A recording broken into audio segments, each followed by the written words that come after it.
Bien, amigos, la clase médica dominicana tiene diferentes formas de presentarse a su país, a su pueblo, a su gente. Son los médicos, son las enfermeras, son los enfermeros, los analistas, todo ese sistema de salud que de buenas a primeras se encuentran dentro de un cambio hace 10 años que es la seguridad social. Siempre quien traza la pauta, inclusive a pautas del gobierno, por encima de los gobiernos, han sido las asociaciones médicas. Sin embargo, República Dominicana ha estado afectada desde la misma muerte de Trujillo por la politización, en que la política está primero que lo médico. Pero ese no es el tema. El tema es que hemos vivido eso, todo el mundo sabemos de qué hablamos, y el sindicalismo médico ha pasado a ser una profesión. Vamos a conversar con Wilson Roa, un médico que hizo una gestión digna, dentro de lo posible, como el expresidente, el pasado presidente de la Asociación Médica. Le damos la bienvenida a Wilson, pero han ocurrido 2 eventos en el día de hoy que lo vamos a dejar servido para, si él entiende que puede tratar esos temas, que lo haga. Número 1, hoy es miércoles. El lunes en la noche se anunció dentro de una retahíla o caterva o montón de teorías en el mundo, una luz que apareció en Pittsburgh, Pensilvania, y es que en una universidad se terminó una investigación mediante la cual un elemento mataba el virus, así como el antibiótico mata la vida de los microbios, los virus y otro tipo de enfermedades. Apareció un elemento confirmado de que ya hay un antibiótico para el virus. Antibiótico no desde el punto de vista de moléculas, sino desde el punto de vista de combatir ese virus. Punto. El otro tema es, si ustedes ven los reportes que hacía el doctor Sánchez cuando era ministro de Salud y ve ahora los reportes de la actual administración, los reportes del COVID, va a encontrar un detalle, doctor Wilson Roa, y es que no son iguales. Unos hablan en cantidad y otros hablan en porcentaje. Pero quiero decirle una cosa. Hay un elemento importante que es la economía.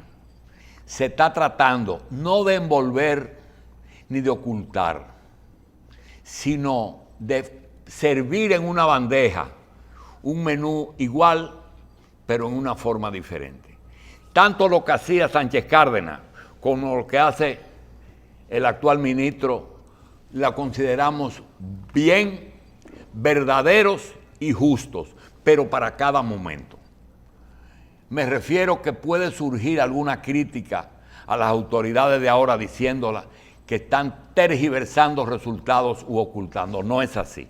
Es una forma de presentar la información. En esos 2 sentidos, le damos la bienvenida a Wilson Roa con agradecimiento por haber estado con nosotros. Michelle. Bien. Doctor, bienvenido a la revista 110. Y vamos a iniciar con esto, desde su punto de vista como ex presidente del Colegio Médico Dominicano, ¿cómo ve la evolución del COVID, el desarrollo de la pandemia y el manejo en República Dominicana? Bueno, señores, don Julio y equipo, muchas gracias. Gracias, Wilson.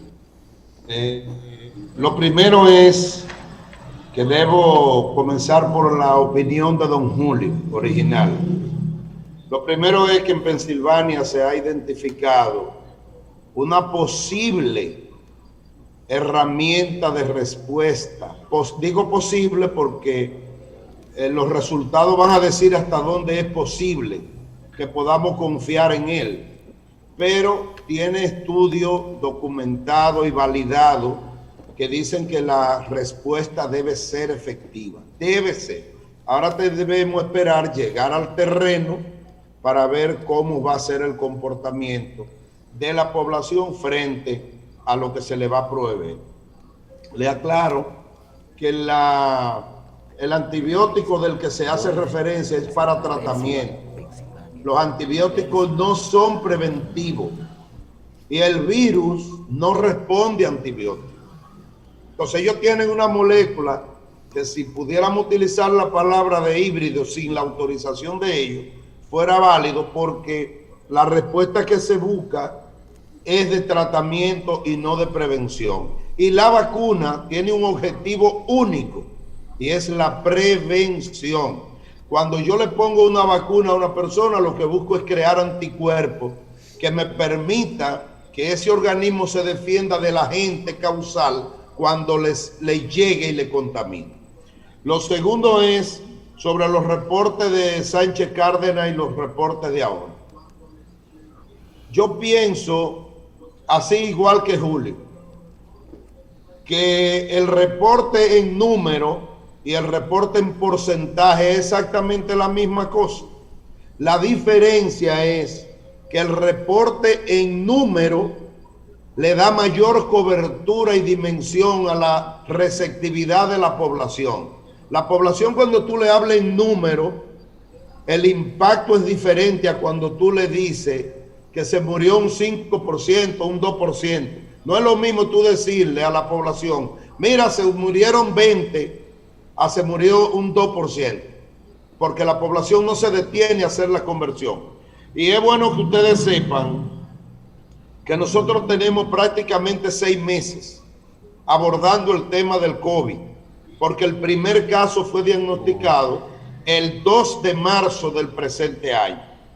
Pero nosotros hoy tenemos en 6 meses 1998 al corte de ayer, y todo el mundo sabe que eso es un subregistro.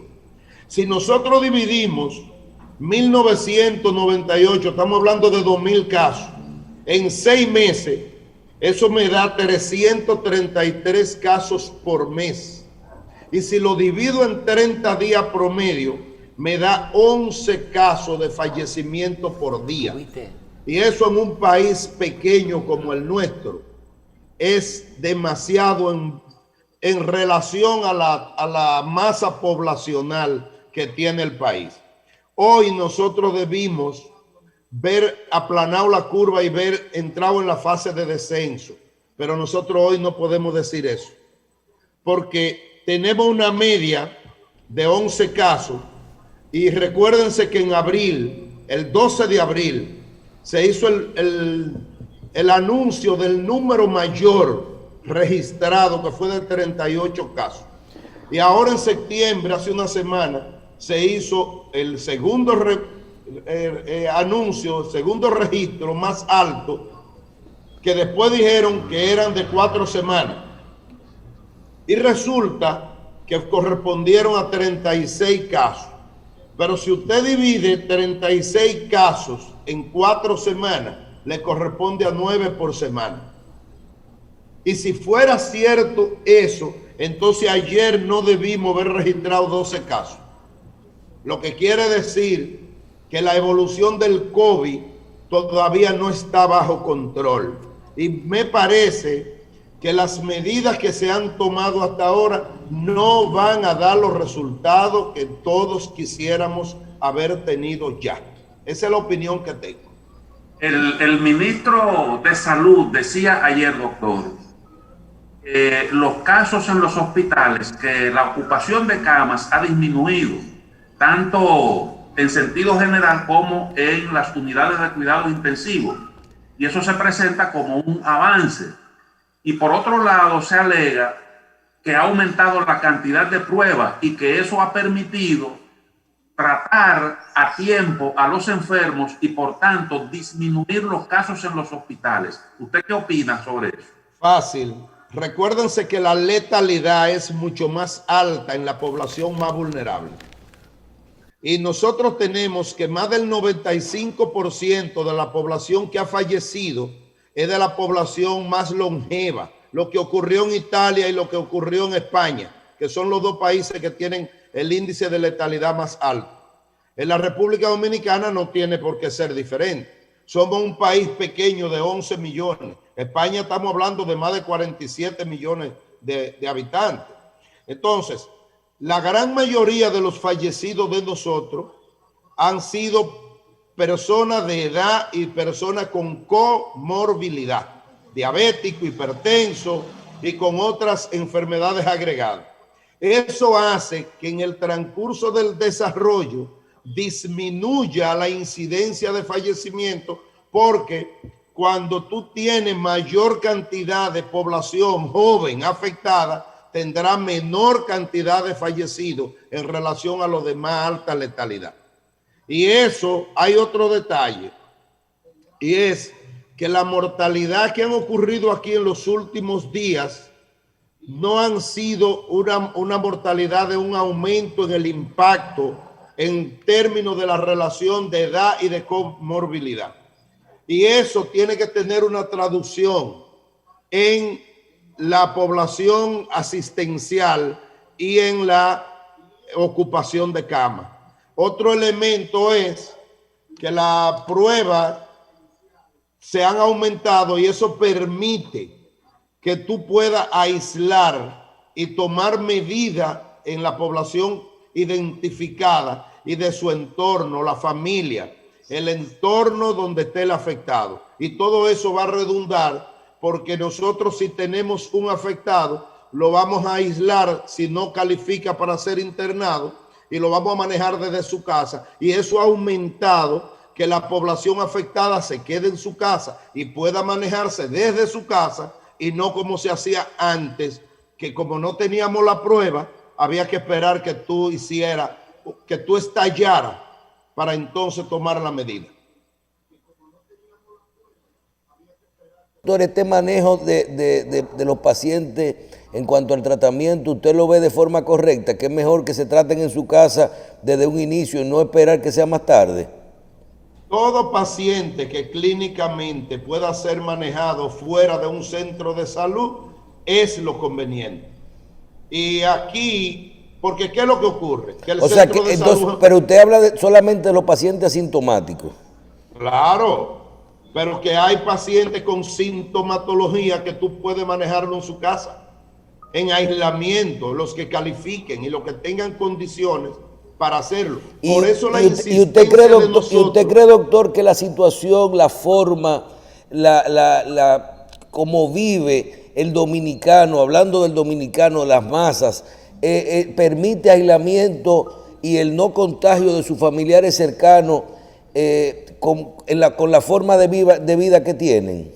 Hay una gran franja que no, hay otra franja que sí, pero además se le agrega que el toque de queda y las medidas que el gobierno ha tomado no ha garantizado el distanciamiento social tampoco. La población sigue en grupo, de noche la población sigue celebrando y la gente, por ejemplo, una medida, y por eso nosotros planteamos medidas radicales al inicio, una medida que valide el gobierno, ¿cuál es? El transporte público, de carro público. Y se está hablando de 1,5 metros a 2 metros de distancia entre uno y otro. Y el chofer de carro público monta uno al lado y 2 y 3 atrás. ¿Cuál es el distanciamiento social? En el metro van apilados también. Entonces, el aislamiento físico es individual dentro de la posibilidad de que la gente pueda. Y el gobierno debió haber creado refugios en mayor proporción para respaldar a la población que no califica para ser protegido en su casa. La tasa de positividad, según los datos del gobierno, ha disminuido casi en un 50%. Hoy está en 16% y hace un tiempo estaba cerca del 30%. ¿Qué le dice a usted ese dato? Que la población que falleció es de mayor letalidad y que hoy nosotros estamos en una franja de población mucho más jóvenes y la juventud facilita que la letalidad baje y que la tasa de positividad sea menor. Esa es la explicación, no hay otra. ¿Usted cree que sería prudente aplicar las medidas sugeridas por el Colegio Médico Dominicano todavía al día de hoy, de adoptar medidas un poco más restrictivas con respecto a al distanciamiento social? Mira, Cristino, la primera persona que planteó el 13 de marzo que el camino más corto y más económico para el Estado era cerrar el país al inicio, cuando se registró el primer caso, fui yo. Y lo planteé porque entendía que el resultado de otros países como Wuhan de China, eso fue lo que le dio el mayor resultado. Sin embargo, hoy, para el gobierno hacer eso, tiene que saber que el 54% de la población laboral informal es el que busca el sustento día a día para darle a su familia. Y el 66% de la mano de obra formal son las MIPYME y más del 60% están quebradas. Si el gobierno tomara un respaldo de esas dos franjas, entonces pudiéramos hablar del segundo paso, que es el que tú estás planteando. Bien, hay lo que tiene que ver con el subregistro a que usted hizo referencia hace un rato. La Junta Central Electoral tiene unas informaciones que hablan de unos 3.000 fallecidos, mientras que en los boletines todavía está cercano a los 2.000. ¿Cuál es usted cree que es la realidad? Como decía un editorial ayer del Listín Diario, la realidad real, entre comillas, de nuestro país en lo que tiene que ver con esa parte. Miren, lo primero es que el registro que tiene el Ministerio de Salud Pública es subregistrado por una razón simple, y es que el ministerio está planteando que cuando tengan los resultados de la hoja de defunción en la mano y tengan la certificación que identifique el virus, entonces ellos lo agregan como posible fallecido del COVID. Y yo le aclaro a ustedes que el criterio médico no tiene que esperar que se haga un estudio patológico para identificar la enfermedad, porque el 85% de la enfermedad se diagnostica por clínica, no por estudio. Entonces, lo de la Junta, hay que ver si ellos están agrupando ahí toda la mortalidad que se supone que va a la Junta y que ellos tienen que registrarlo. Hay que ver si realmente ellos están registrando solamente el COVID que ha generado defunción o si tienen la población general, porque aquí se ha olvidado de la gente del dengue y del paludismo y de la leptospira, y ahora estamos en un momento de aumento del pico de la leptospira. ¿Por qué? Porque llegaron aguaceros, inundaron la madriguera de las ratas, y las ratas huyen a compartir viviendas de protección con nosotros, con el ser humano. Y entonces habría que clasificar entre la totalidad de los fallecimientos y sus causas de la Junta y los que tiene el Ministerio de Salud Pública. Ahora, yo sí creo que son más de lo que tiene el Ministerio de Salud Pública, porque ellos están esperando que le llegue una hoja de defunción y eso no llega así. Bien, doctor, hay dos posiciones, nos quedan unos minutos y le pedimos excusa porque comenzamos un poquito tarde, pero necesito dos temas finales. Primero, una posición suya como ex presidente del Colegio Médico Dominicano y como médico, de qué debiera ser en este momento un toque de queda correcto, las medidas que usted adoptaría si estuviera en su mano en este momento, tomando en cuenta la economía, el turismo y todos los aspectos que se dan alrededor de esta pandemia. Y ¿qué usted opina de los tratamientos que ya se están utilizando se han elegido como forma de tratamiento. Hemos visto que se ha descartado prácticamente la hidrocloriquina y la misma ivermectina. Ya hay unos tratamientos básicos de antibióticos, depende de cómo esté el paciente, si usted lo seguiría aplicando, ya que en cada país es diferente por lo que vemos. Miren, de atrás para adelante. Lo primero es del tratamiento, que es una innovación porque es una enfermedad nueva que nadie conoce nada. Y en la ciencia médica hay un axioma que dice que todas las medidas médicas que tú puedas tomar dirigidas a mejorar al paciente y a corregirle su dolencia, siempre que no le agregue morbilidad, es correcto el uso. Lo que quiere decir que las medidas que se han tomado ahora, yo creo, más las que se puedan agregar, yo pienso que es correcto, en virtud de que nosotros no tenemos experiencia sobre la enfermedad ni tenemos un protocolo específico que nos dé efectividad. Por ejemplo, tú tienes ahí el paludismo y yo te digo, bueno, dale Aralén, pero eso es porque científicamente he establecido que el Aralén es específico para eso. Pero para el COVID yo no tengo nada específico que me garantice un tratamiento y los resultados que yo espero. Y lo segundo es, sobre las medidas, yo pienso que el problema es que el gobierno ha permitido que las medidas no se organizaran en un plan estratégico a corto plazo, a mediano plazo. Y hoy la gente está en la calle como que poco importa. Las restricciones debían ser efectivas y el Estado tiene mecanismos para eso. La orientación que se le ha dado a la población ha sido para mí nunca vista en la historia de este país, que los medios hayan servido información. Ahora, la educación y la promoción son las dos herramientas fundamentales de la atención primaria y nosotros no hemos podido articular una atención primaria que nos haga un sistema de salud competitivo, y ahí es donde nosotros tenemos la mayor dolencia, porque la salud aquí, una parte del mercado es quien la regula, el negocio, y el gobierno se ha relegado. La otra medida es la mascarilla. Todo el mundo se encuentra con dos personas en un motor sin mascarilla, y la gente en la noche celebrando en actividades de aglomeración sin mascarilla. Entonces es un problema de ordenamiento estratégico y de autoridad que le ha faltado al gobierno dominicano. Bien.